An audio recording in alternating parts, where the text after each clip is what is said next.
Gap layer. What is it? What does PGL mean? It's professional gaming league. That's what I Oh, should put on my resume. I'll just be like, CCNA, MCIE, PGA. you're a PGA. pro. You're a pro gamer, bro. Who's your sponsor? Mountain Dew or Doritos?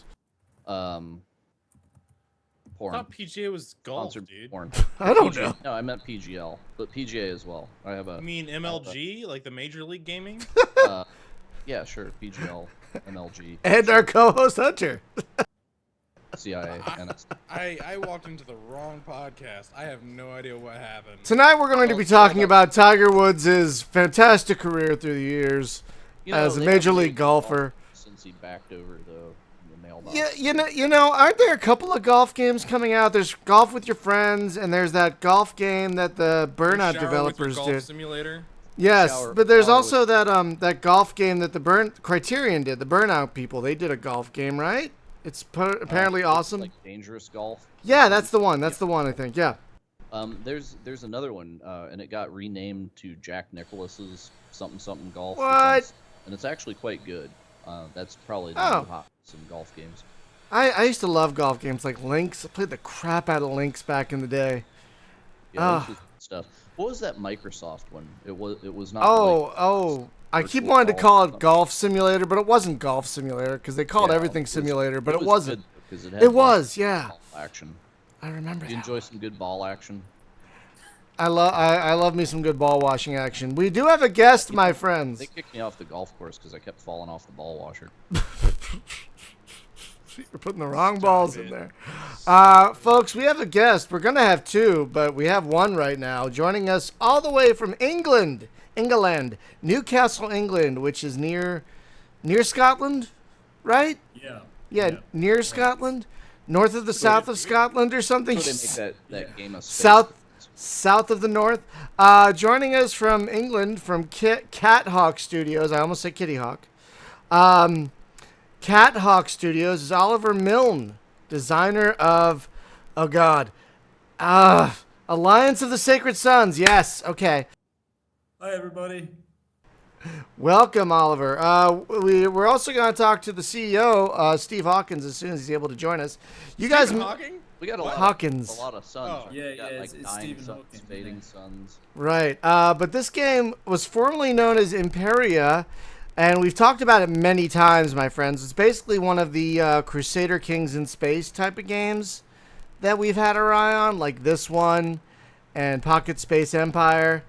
And I think there's another one. I call it what Stellaris should have been. Yes. I'm not gonna say it, but this tech demo that you watched, you guys see me playing a video of the tech demo on the stream. I had more fun with this than Stellaris. I'm just gonna say Can you it. play Mushroom People? I don't know if that's available yet. It looks like it's Yeah, mostly humans. It's mostly humans, yeah. right? It's all humans. I'm afraid there aren't mushroom people. Well, like one of the things we wanted to do with the game is that usually in these games they take the existence of alien life so casually, and it's just sort of like it's basically rubberhead people, even if they're mushroom shaped. So what we wanted to do Very, with very this like game Star is- Trek. Yeah, exactly. yeah. So one of the things we wanted to do was have aliens that are genuinely alien, and that you encounter them and they're weird and they're a bit frightening, and even when you try to make peace with them, you're going to be thinking, is this really the right thing to do? Nice. Yeah, and the thing that we were talking about before the show is I would like to see like more alien humans, right? So I mean, the current aesthetic of the game is it's kind of got like a Victorian vibe to it. Yeah. And that's cool. I mean, it identifies immediately like, okay, this is like royal court stuff in space. But I think it would be interesting looking at the way that space games are done generally, where it's just a homogenous culture of, these are humans, and humans are, even though All we're the same. All the completely same. different star systems, we've been separated by thousands of years, everybody still has this monoculture. And I think it would be really cool if it was almost like Nations on Earth, how we have almost alien cultures, right? Where it's like, if you take somebody from Canada, you drop them in Japan, and they're going to have some trouble fitting in. Yeah, I mean, this is a really big thing that we're doing with the game, um, because the way it works is we have this history that we're not going to sort of shove the history down people's throats and be like, here, have some exposition, but it informs the way we've set the sort of universe up. So in every game you play, you're going to have about more like a dozen or more different cultures, human cultures mostly, that are inhabiting your universe. And in the center of the map where you start, they're all going to be this kind of 1,000 years in the future, but it's a sort of neo medieval feudal society, and they have their different kind of spins on it, and some of them are sort of more technologically oriented, and some of them are sort of one of the slightly more, I'd hesitate to say tongue in cheek things we've done, but one of our cultures is sort of, it's like the aftermath of a Renaissance, where the Renaissance, in the 16th century, was about trying to bring back the culture of ancient Rome and Greece, and this is a Renaissance that's trying to bring back the culture of 20th century America, and it's filtered through the super like inaccurate and sort of twisted interpretations of Oh God, this. please let it be the 70s. I want space people, and it looks like old space shows like Space 1999 and UFO, all that good old Jerry Anderson stuff. Buck Not Rogers. gone Yeah. quite that far down that route. Bubble helmets. Yeah, but sorry, where was I? You'll have to forgive me. It's like 1:30 in the morning here. No worries. We appreciate you coming on at our usual time. Well, yeah, it's quite all right. I can get up when I want, but the way it works is you've got this in the center, and so as you play, you're coming in, you're going to be sort of accustomed to this, and then as you go outwards, the cultures get a bit weirder, until when you get right to the sort of the fringes of the of sort of human space, you're going to have these kind of genetically modified people. You're going to have cultures where they've been sort of taken over by a sort of a fungus that tries to organize its ecosystem around it, but doesn't do it very well. Like, it's very good at organizing ecosystems, but it's not very good at organizing human societies. And so you have these sort of pieced out hippies who occasionally just turn cannibal, and or take wild sort of left turns into doing something else because the fungus has decided that it needs more janitors, and suddenly all your scientists are janitors. Thankfully, you don't have to actually control this. This is a thing that you deal with from the outside, because otherwise it'd be really frustrating. But yeah, we want to create a real sense of place, and get that feeling of sort of, you've got nations and you have these different geographical areas with histories. I think one of the best ways we're going to do that isn't in the game yet, but is going to be in the constellations. So the way it's going to work is your provinces are going to be based off of constellations, which are going to be on the map, and they're going to be sort of dead recognizable. This is something that our previous artist Pavlos brought into the design, which is genius. And he was like, I have no idea why no one's done this before. Because in space games, obviously, it's very hard to get a sense that, basically it's a bunch of spheres, right? You're looking at balls.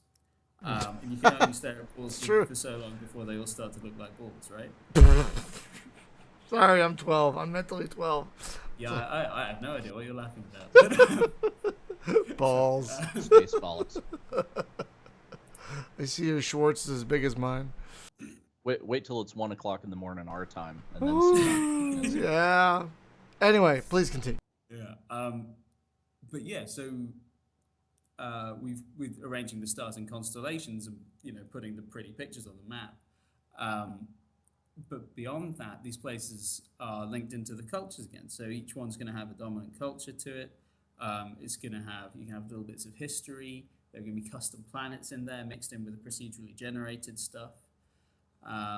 And so what we're hoping to achieve is that you'll be able to really get a feel for the way that the world is laid out, and have that kind of geographical sense you get in the game of civilization, or even of Europa Universalis or something like that.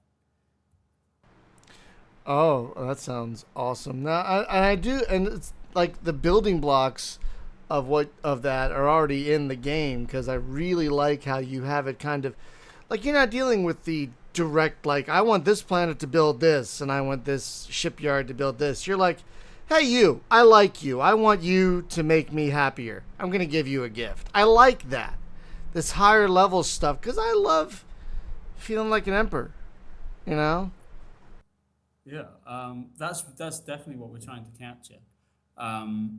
So Now, beyond manipulating the other houses and that, are you actually playing as a person, so that Yeah. like you can Yeah. actually like court a wife out of somebody else's house for political reasons, perhaps, or something like that? Yeah, exactly.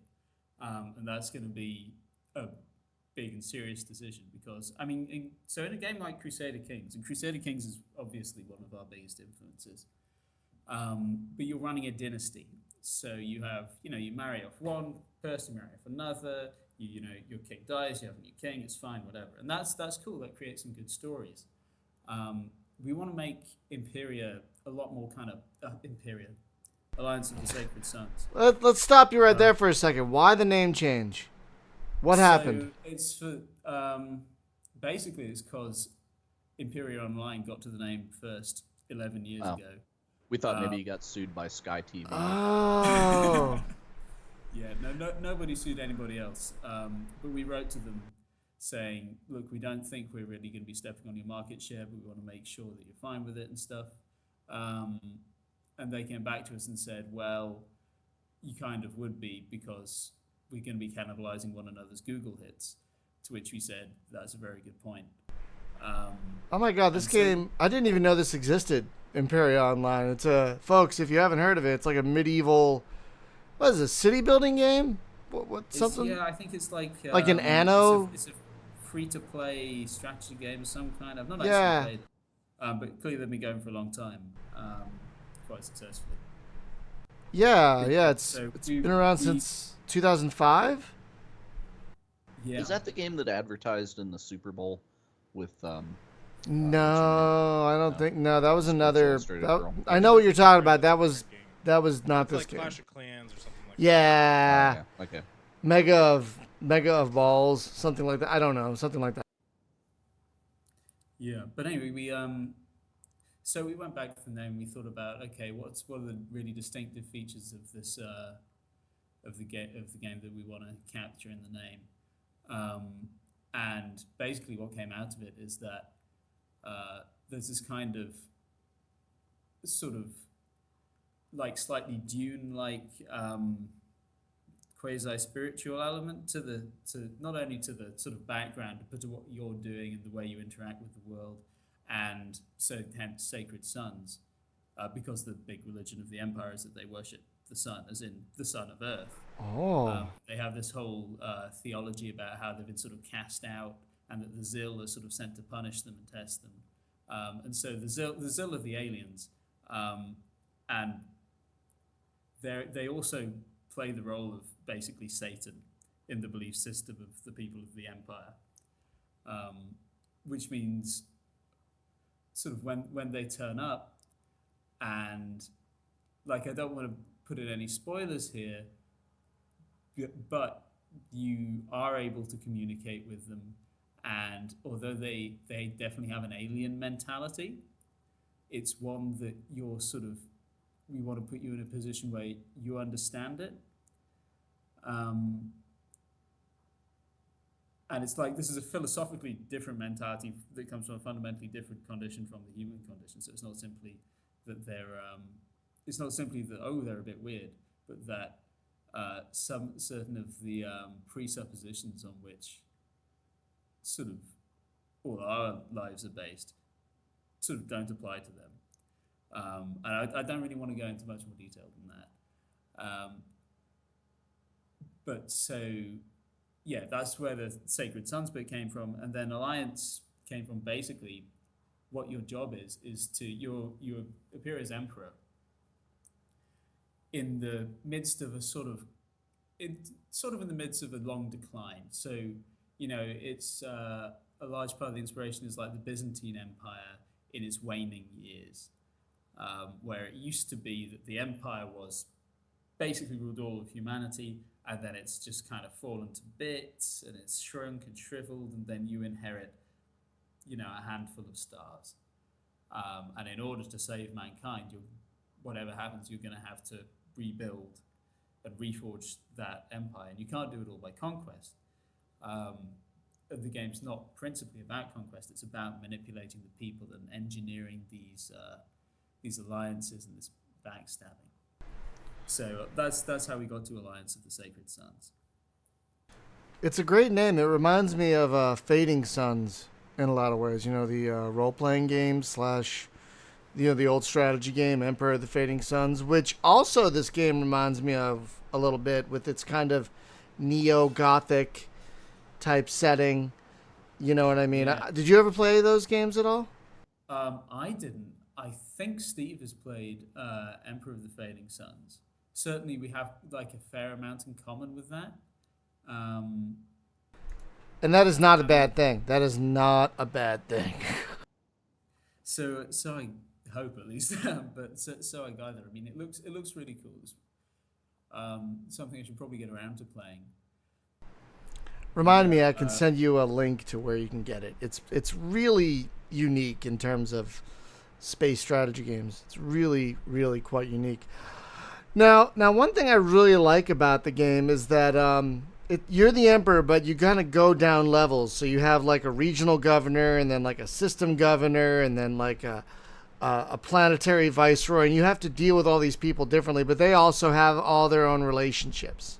So how do you use that in the game to work to your advantage? Like, can you use people's relationships against them, for example?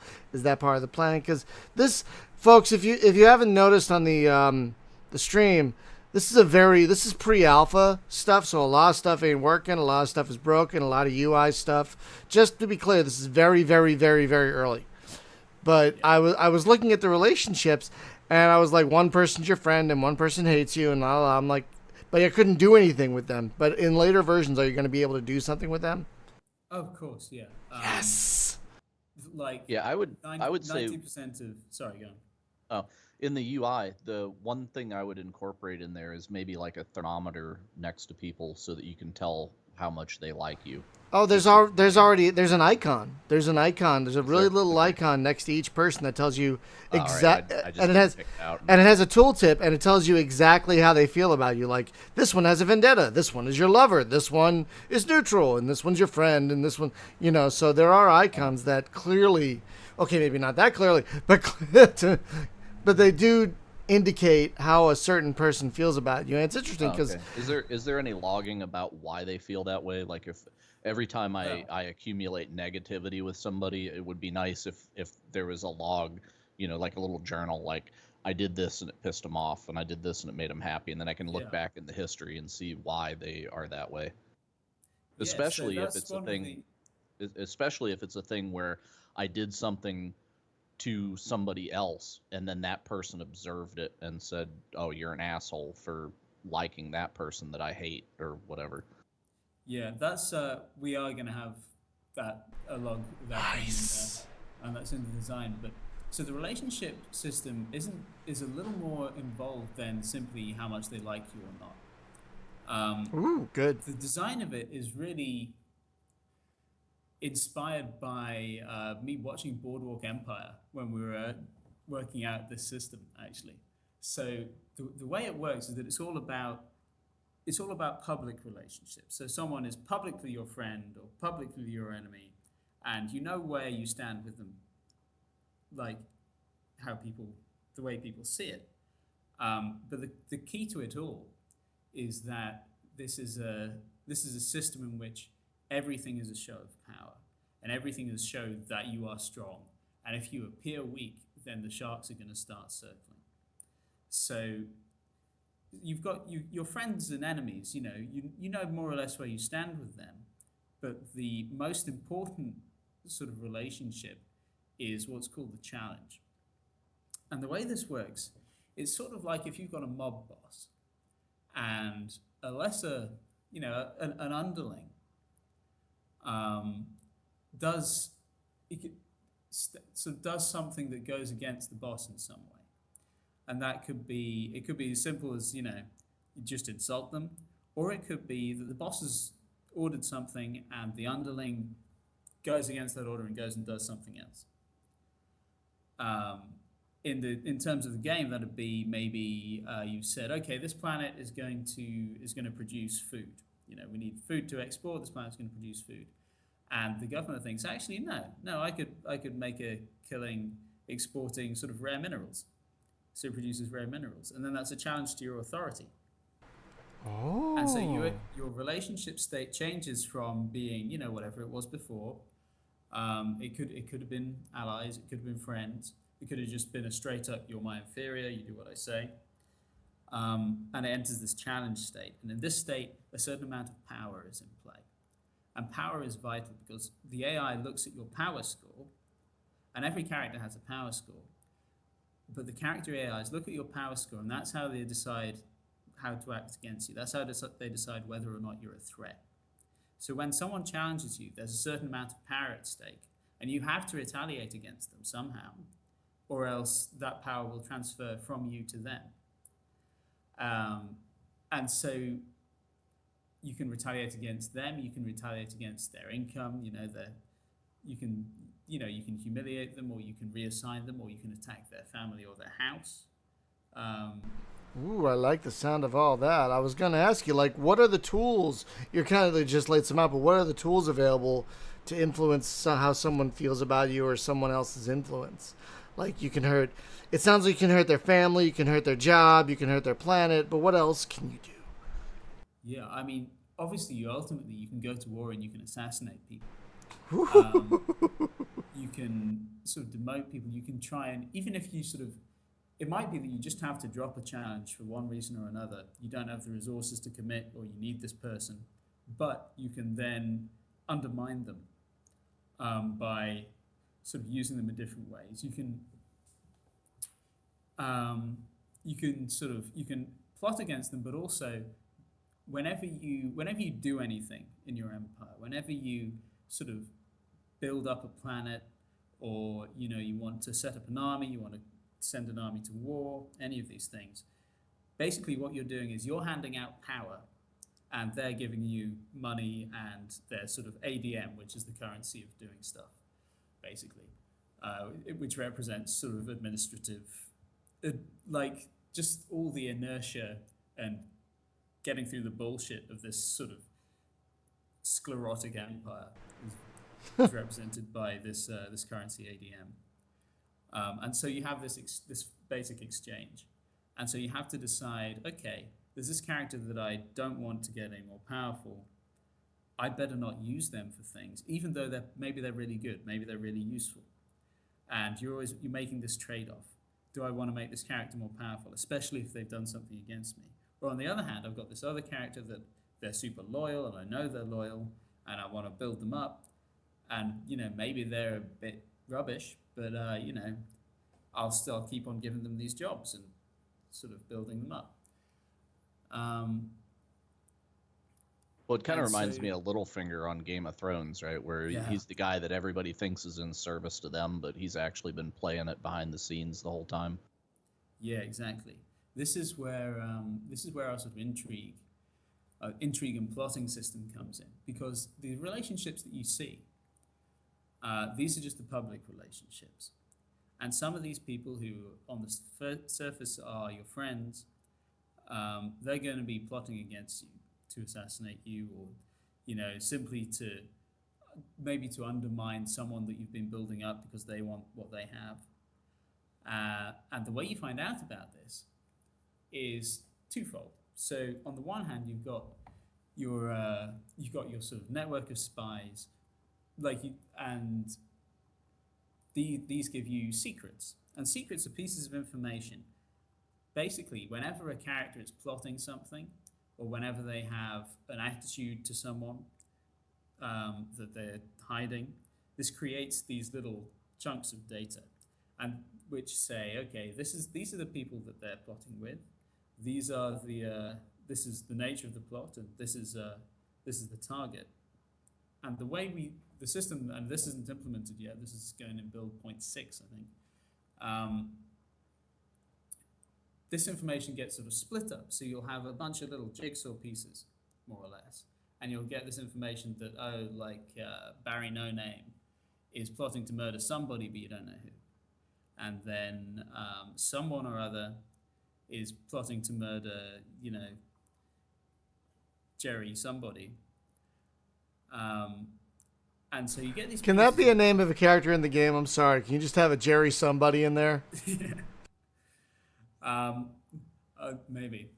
But I think it would be neat if there was just like a spy has uncovered like an embarrassment to this other person. So it's just like you can just hold that like an ace, like you just whip that out whenever you want to knock him down in power a little bit or something. Is that what you're talking about? Like this guy has an illegitimate son that no one knows about against him, because you could either pull it out and disgrace them, or go to them and say, hey, I know this, and if you don't do what I want, then I'm going to let it out, which is sometimes more effective.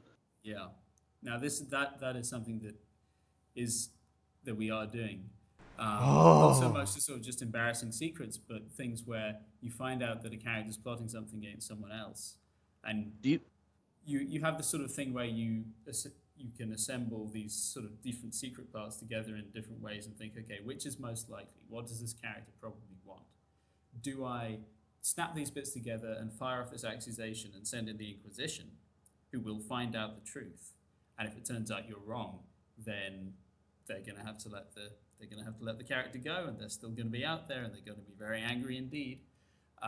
But if you've got the accusation right, then that character is in jail or dead.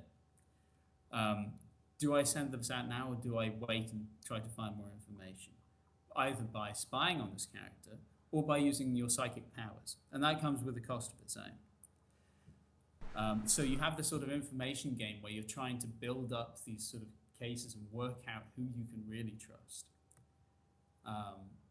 At the same time as you're looking at, you're trying to play the public relations game.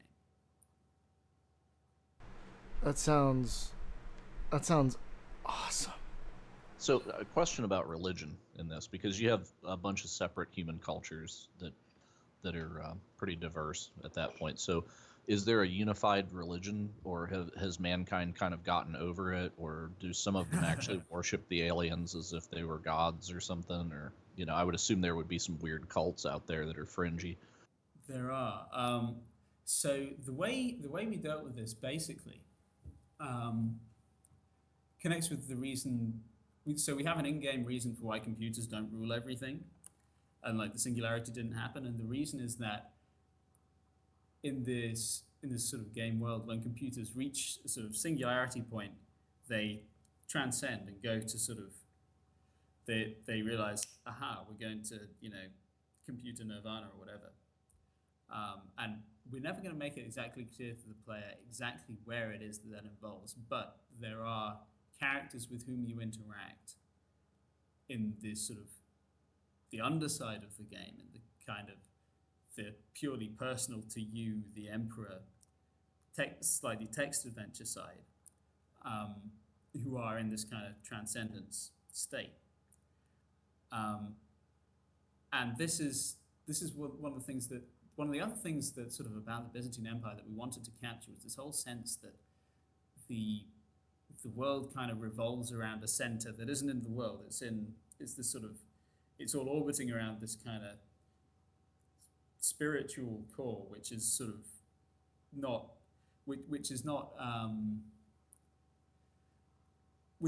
material. It's not there. It's out there somewhere, and the whole of society is oriented towards something that isn't present.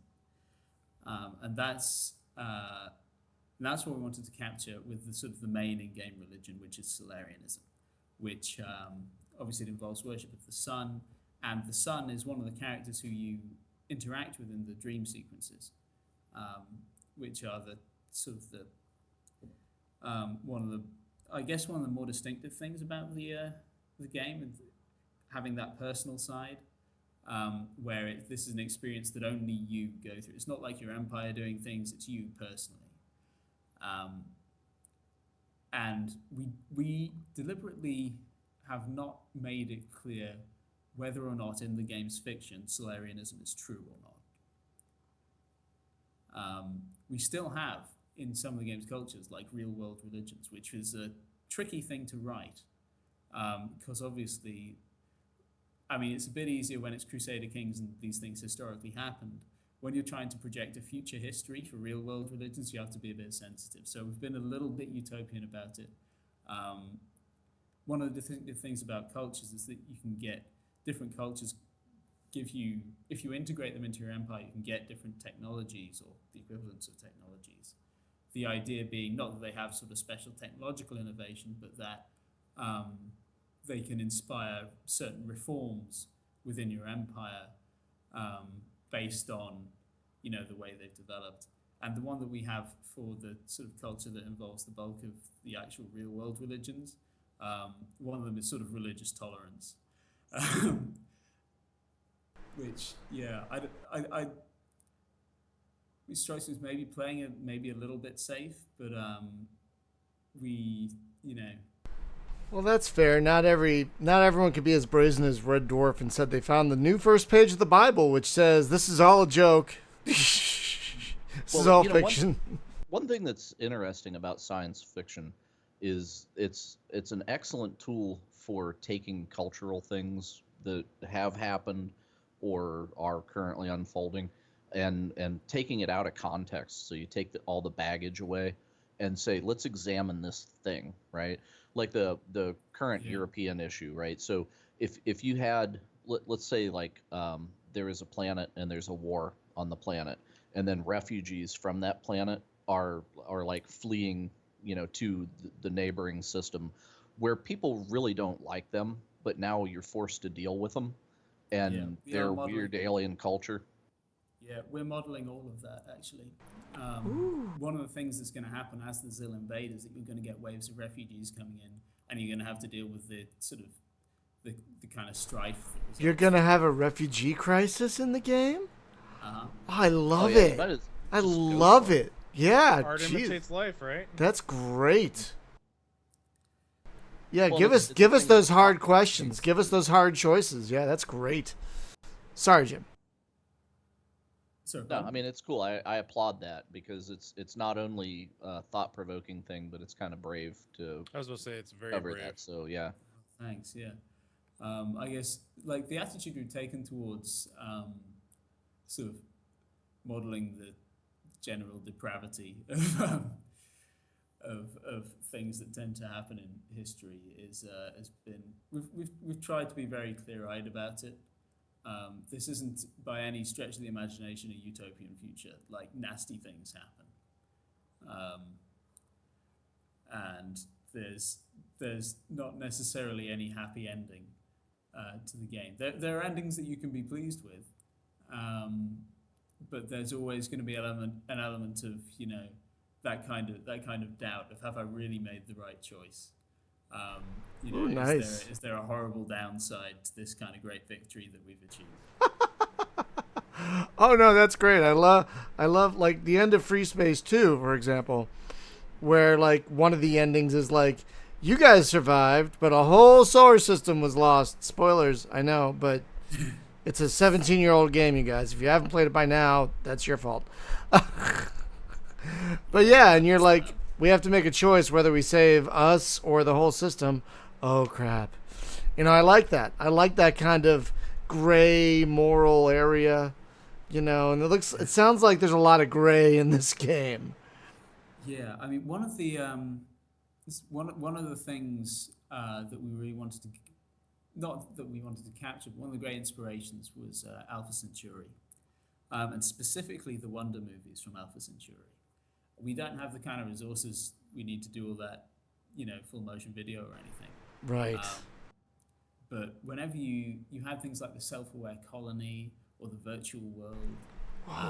And you had things like you have the virtual world, and like, oh, it's the virtual world, that's cool. And then you have Chairman Yang going, "What do I care for your suffering?" in the voiceover, and it's like, wait a minute, have we done something really bad? Ooh. And so that's that kind of that sense of like weird stuff is going on, and also the sense of just having a place and having like a place where there are real issues. Real issues. It sounds very responsible, but a place in which there's some genuine dramatic tension rather than just a sort of spreading blob of empire. Which that is you get from nice. Alpha Yeah, and it comes through from in Alpha Centauri from the Wonder movies and from the little bits of interstitial text that you get. And the way we're trying to do it is through having a bit more just incidental text. And through the dream scenes, which they're more common than Alpha Centauri's kind of story scenes, of which I think there are only about 2 or 3. We've got a branching plot that tries to track what the player's doing, and so we're going to have about 100 different, basically effectively really short twine games that you just pop up from time to time, and you're not going to see them all in one playthrough. Because the idea is that it's a branching structure that sort of tracks what you're doing and offers you goals that suit how well you're doing. So it's almost like you're weaving various pieces of interactive novel in through it, sort of like a multiple choice narrative. Yeah, and so I mean the way we're doing it is that we're tracking how the player's doing and a bunch of sort of crucial stats relating to that. And there are, we have a pile of triggers and stuff. And we serve them up. Basically, it's a little state machine where you have these 4 characters you interact with through your dreams, each of whom has a couple of kind of triggers that you can hit that'll change their attitude. And those will be pertinent to one or more of the kind of story, one or more of the like objective paths that you go down. And then as you sort of progress along those paths, you'll get served up dream scenes, and some of them will give you new abilities, like the ability to talk to the aliens. Some of them will set you new objectives. But what they will do is develop the character arcs of these characters.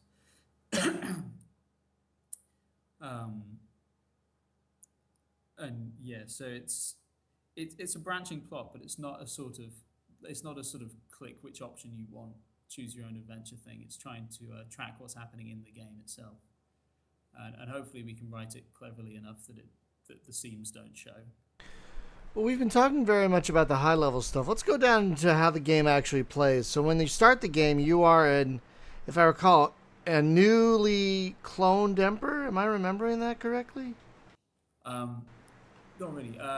You're the new emperor. I might be getting confused with that other game. I'm sorry, but you're a new emperor. Well, we've gone through a couple of iterations of exactly how you come to be in the position you're in. But you're the new emperor. You're the last of your line. So you have no other sort of members of your house to deal with. At least in the maybe we sort of further down the line we'll put out new scenarios where actually you're in different situations. But right now you're the only representative of your house, and so you have to balance these other houses. But you come into the world. The way we're probably going to run the tutorial and onboarding system is we're probably going to put you in charge of a planet for a couple of years while you wait for your grandfather to die. I'm sorry, that's great. Royalty's harsh. Great, it is. Even better if you assassinate him. Yeah, I think for the sake of the tutorial, we're gonna not let you do that. Oh, because you could be a clone of his, and then the clone actually assassinates the original and takes. But anyway. Can we make it like Multiplicity, where all the clones are different? That'd be amazing. Yeah, but they're all Arnold Schwarzenegger, and it's Oh, I was so hoping for Michael Keaton. Yeah, we could save a lot of the art budget by just making all the characters Arnold Schwarzenegger. It's true. Arnold Schwarzenegger with a wig, Arnold Schwarzenegger with blue lipstick. Yeah, that would be. Oh, that's great. But yeah. So basically, we're gonna, because a lot of the way the game works is quite different from other strategy games. So you don't just build something on a planet.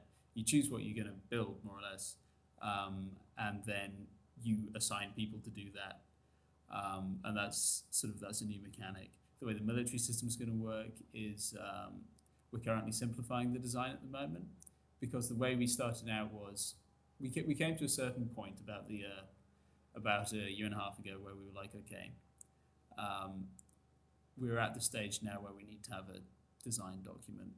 So we decided to go maximalist with the design document and have all our feature creep happen there, and then shave things away as we went through the development process until we came to something reasonable. So that's sort of what we're doing with the military design at the minute. Everything else that we want to put in is in the process of going in, which is great.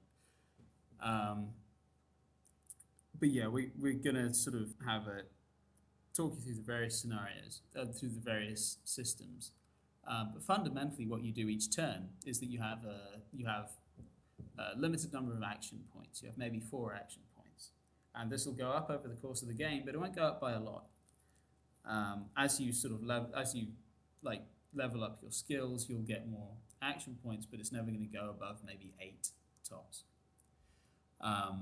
And with each action point, you can give orders to one of your fleets, or you can set up a construction on a planet, or you can engage in a plot against the character. But you can only do 4 of these a turn. And this is really crucial because it prevents micromanagement hell. So one of the things about the game is that we have quite a very deep simulation of population dynamics and how people move from place to place and how trade works and all this. And if it was like Master of Orion 3 turned out, where you had to manage it all, it would be appalling, it would be unplayable. Like Master of Orion 3 was, apparently. Yeah. And the reason the Master of Orion 3 was terrible was that they had basically an action point system, and they took it out. And somehow they didn't realize, or realized but didn't have the chance to fix the damage. Oh, I didn't know that. Because they would call it imperial focus points, but it is so crucial to the way an action point system is incredibly important to the way a game that uses it works.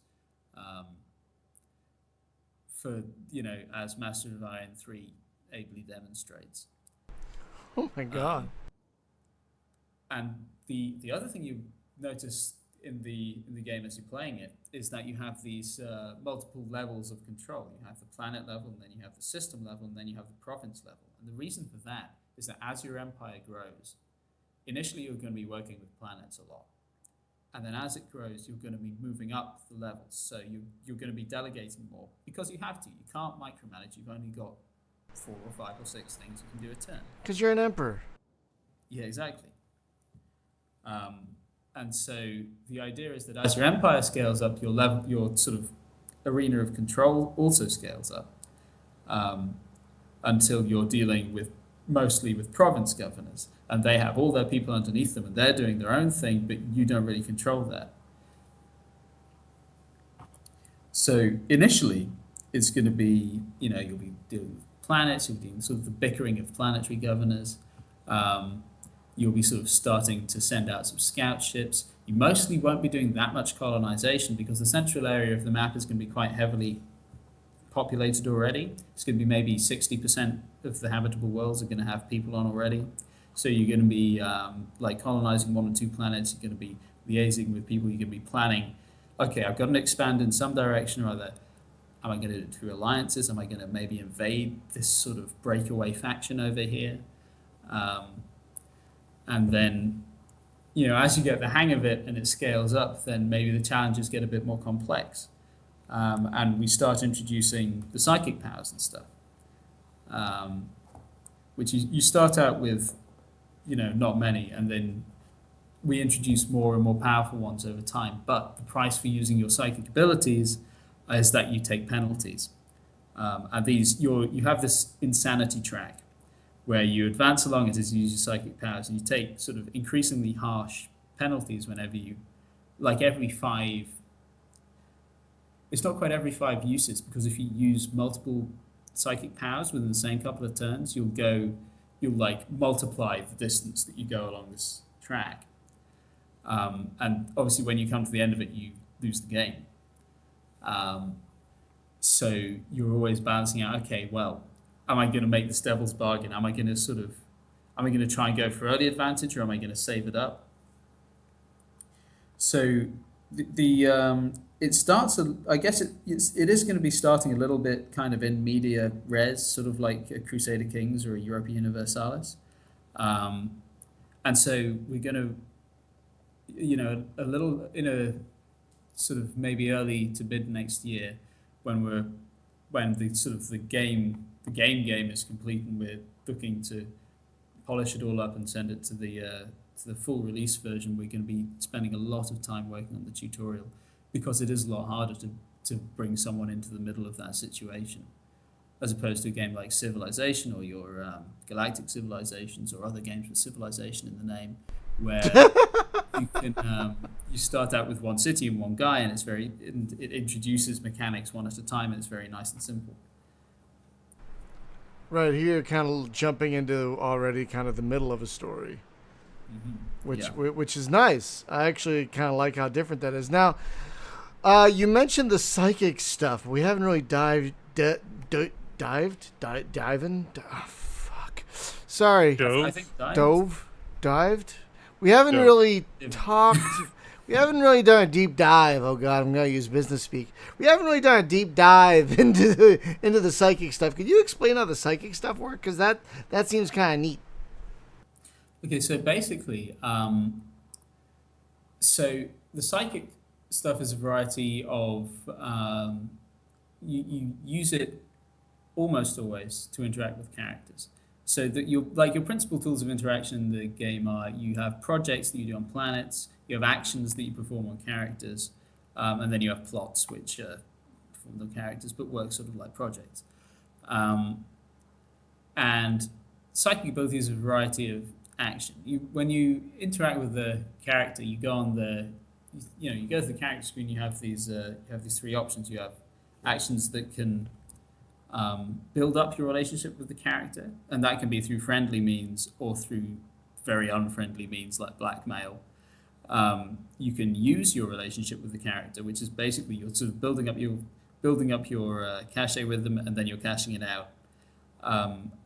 Finally, you've got hostile actions, and psychic actions are a bit separate. Psychic actions, you can do things.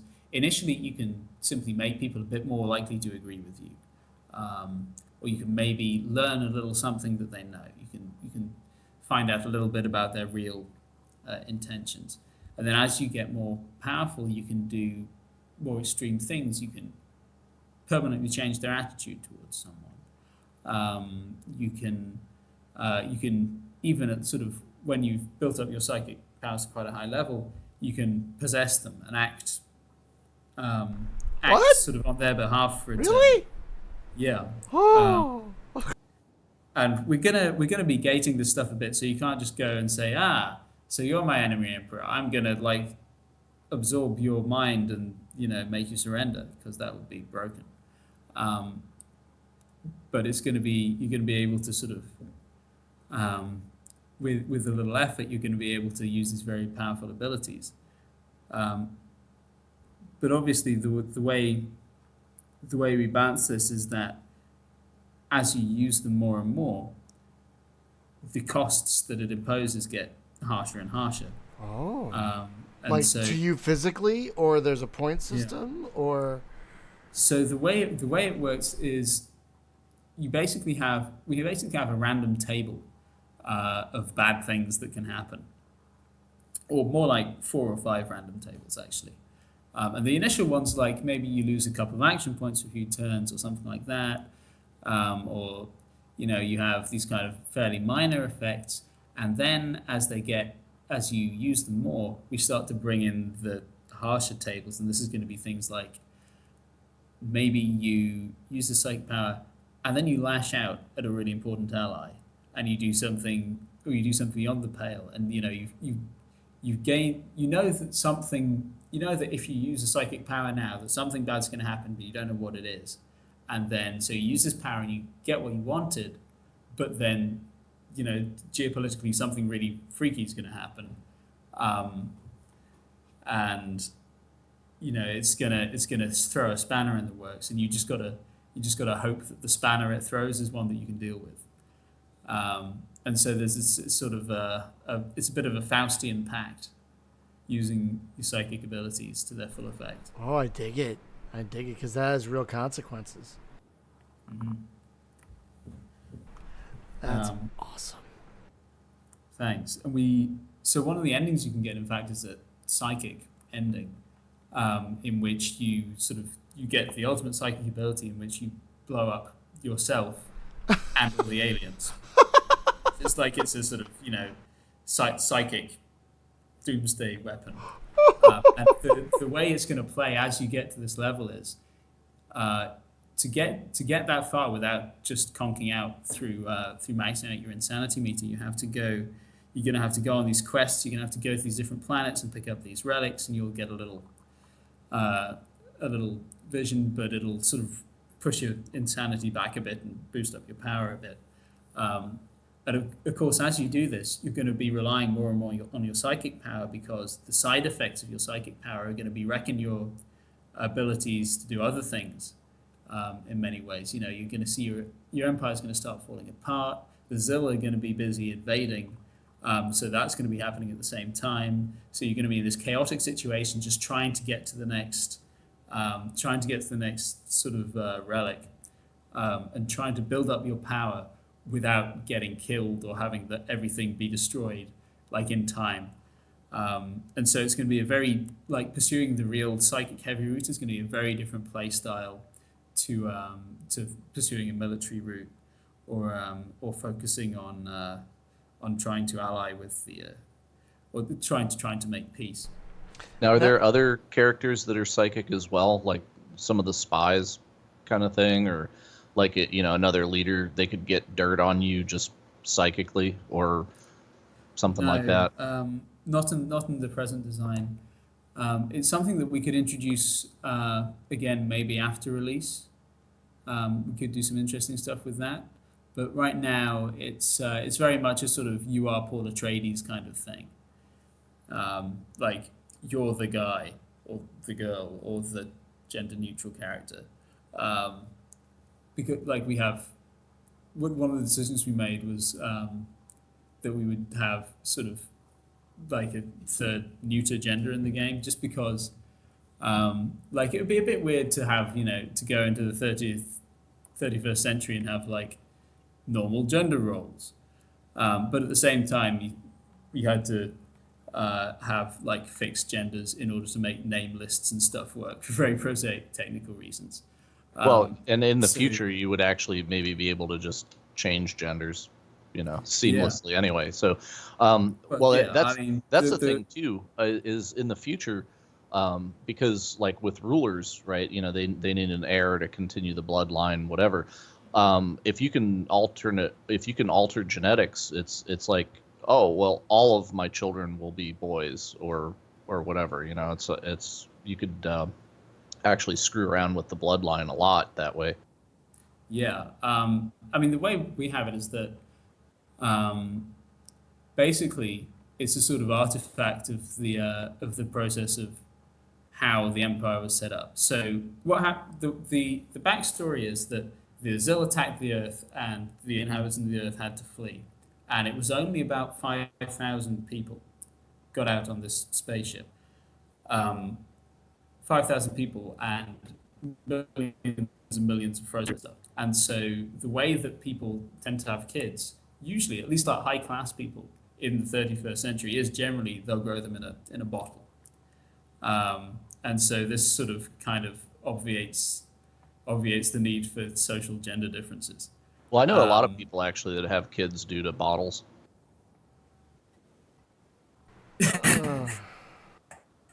Yeah. That's- That something in the that bottle. took a minute. That still exists in the 31st century too. But yeah, so that's kind of that's the sort of in world reason behind it. Um, what were we talking about before we got onto this? I've completely lost track of time. Oh, So I've just I was going to say that I sexually identify as a starfighter. So if I wanted to, I think we all do. We Good. we do have one question True. from the Peanut Gallery. Is there going to be like internal court drama? Like, can you marry your sister? Can you marry? Can there be a marriage between two like kingdoms and bring them together? That kind of like court drama thing. Is that going to be in there? Well, you don't have a sister, but other than that, absolutely. That's basically what the Nice. game is about. There's going to be a hell of a lot of that. One of the ways we want to do it, actually, is the way our AI system works is actually weirdly inspired by Kurt Vonnegut's advice on writing, which was that every character ought to have a motivation, even if it's only to get a glass of water. So with this in mind, I designed what's basically a very large state machine. It's got the final version is going to have about 500 nodes in a sort of tree arrangement, each of which is sort of a handwritten thing. And the way it works is that you have an ultimate goal is at the root, and then it's like, okay, this character wants to get rich, or this character wants to have a family, or whatever.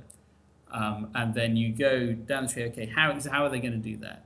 Maybe they're going to develop their planet. All right, how are they going to do that? Are they going to build up this industry, and so on? And so, at any given time, characters are going to be, at least some characters, like the ones you're not looking at, maybe will sort of cheat with them behind the scenes, but you're the player, you don't have to know about that. All the characters are going to have this motivation. Any character you ask,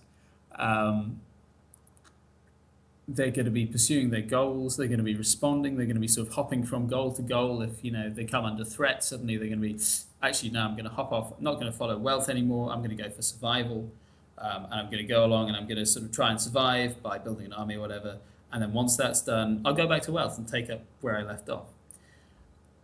And more than that, they're going to be able to tell you what they're doing and why. And sometimes they'll lie to you. So you can go to a character and say, what are you up to at the minute? And they'll say, well, I'm doing this. I'm trying to get rich, so I'm developing my planet, so I'm, building up, the farming industry. And that, like, being able to do that and have that be true is something that I don't think I can't think of any games that have done that before. I'm hoping it's something that'll really kind of bring the universe to life in a way. But of course, some of the things that they can do is plotting against one another and backstabbing, and obviously they won't tell you if they're plotting against you. Well, this sounds pretty great. Now, it's 18 million hours ahead, so we're going to start wrapping up. When can people start?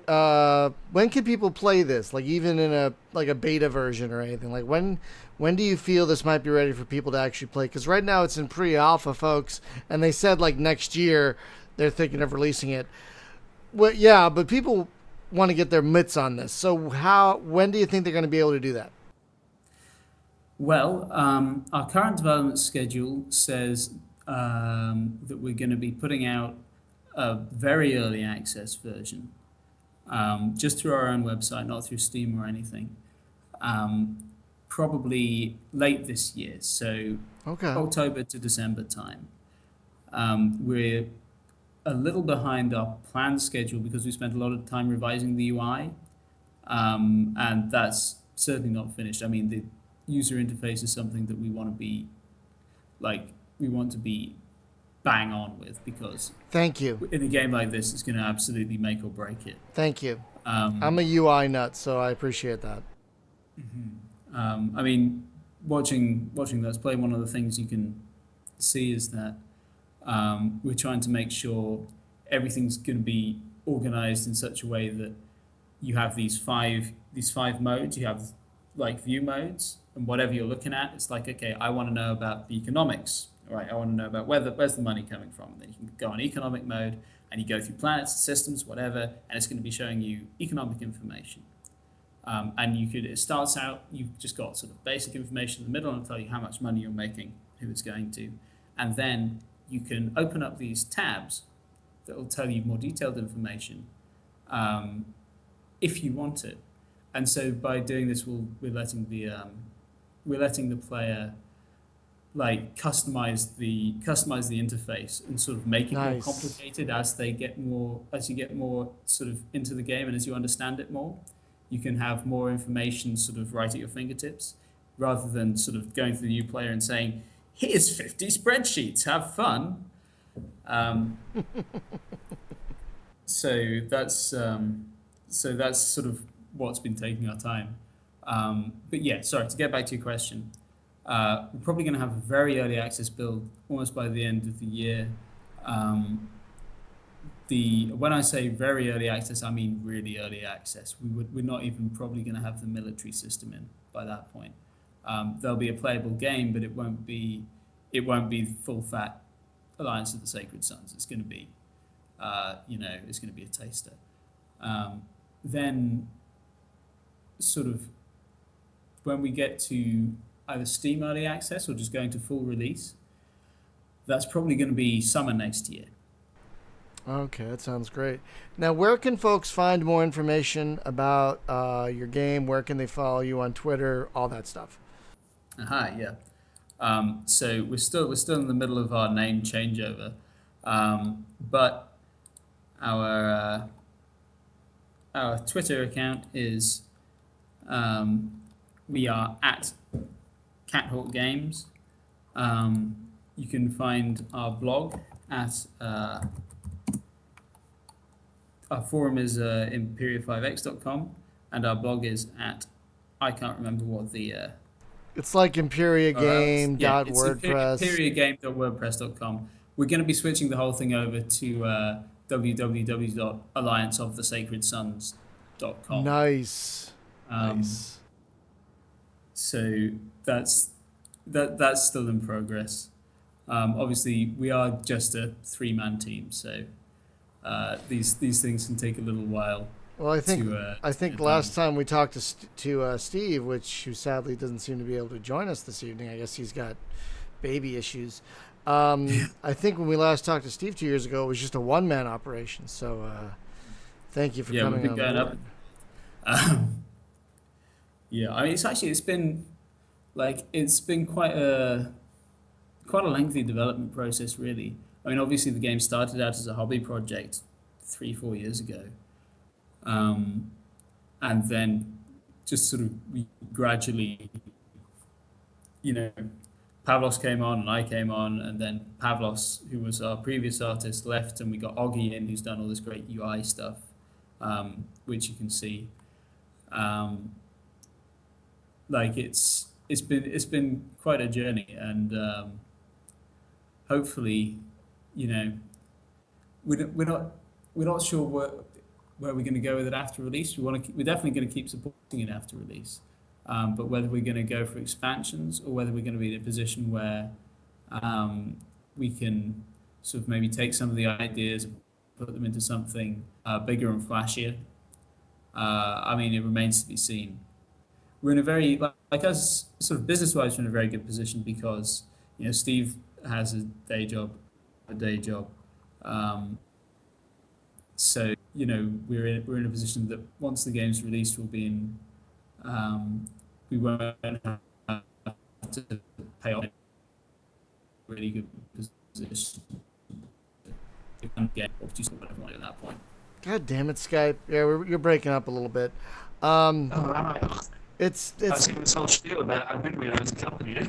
No, we heard most of it, but it's Skype. It does this every now and again. We hate Skype so it's much. Skype letting us know it's time.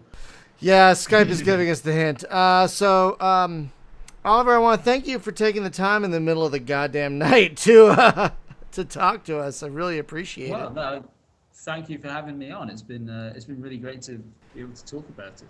Yeah, it's also been great to hear how far along the game has come since we talked about it last. Sounds like it's got a really great focused design, which is nice. You know, so because sometimes we've talked to some devs that don't sound like they know what they're doing, so it's nice to talk to someone who sounds like they do. So, folks, just a quick programming note before we quit. Thursday at 5:30 Pacific, we're going to be returning to Red Solstice because that game was recently on sale, and I told people to buy it so we could all play it. So we're going to be playing some of that. And then next Tuesday on the podcast, it's a 6 a.m. Pacific Time podcast because our guests are in the Czech Republic. We're going to be talking Planet Nomads. Check that out. Check that Republic out. So thank you, everyone, for watching and listening. Again, the game is called, I almost said Alliance of the Fading Suns. Jesus, Ruben. Alliance of the Sacred Suns. Formerly called Imperia. It is looking awesome. Oliver, thank you so much for joining us. And everyone, thank you for listening and watching. We'll see you next week.